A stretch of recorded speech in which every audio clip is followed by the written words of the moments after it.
you mentioned the accusation that he was in favour of using poison gas on Iraqis. I tried to trace that recently, and I think Noam Chomsky is perhaps the first person to popularise this. No surprises there. Absolutely.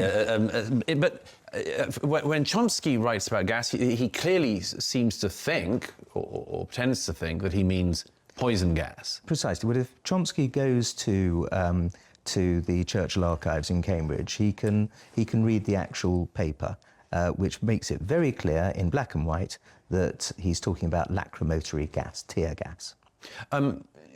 Another example of something which would have perhaps receded into the margins of history if it hadn't have been brought up by a shadow Chancellor of the Exchequer a few years ago was the incident at Tony Pandy in 1910. This for anyone watching, I'm assuming sort of most who don't know about this, it was quite an extraordinary thing. In 2019, the then Labour shadow Chancellor of the Exchequer, John McDonnell, was asked on the spot whether Winston Churchill was a hero or a villain. Winston Churchill, hero or villain? Tony Pandy, villain.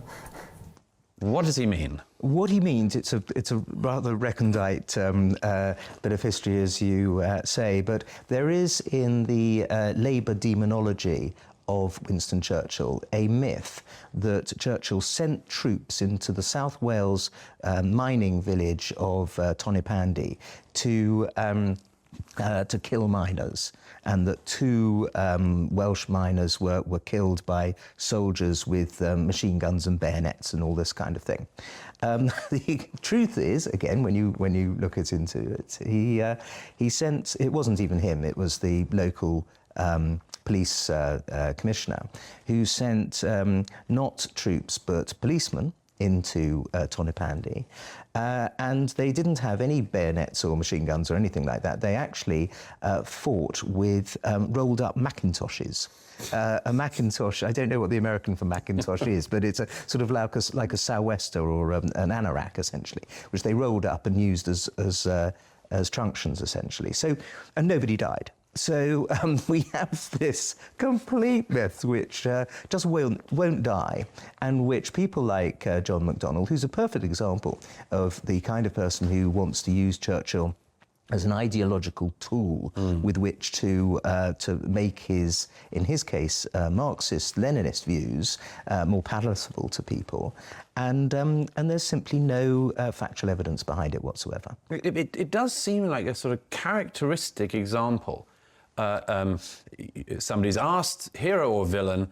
On the plus side, you have the argument for Winston Churchill, saving Western civilization. On the other hand, an injured miner hurt by a rolled-up Macintosh 30 years earlier.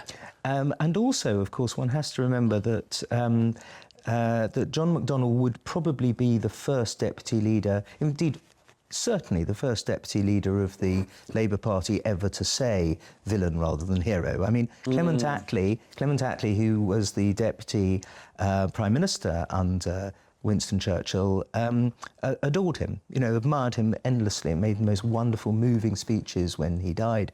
And so I think it's a sign much more of what's happened to the Labour Party, frankly, than what's happened to Winston Churchill or the story of Tonypandy.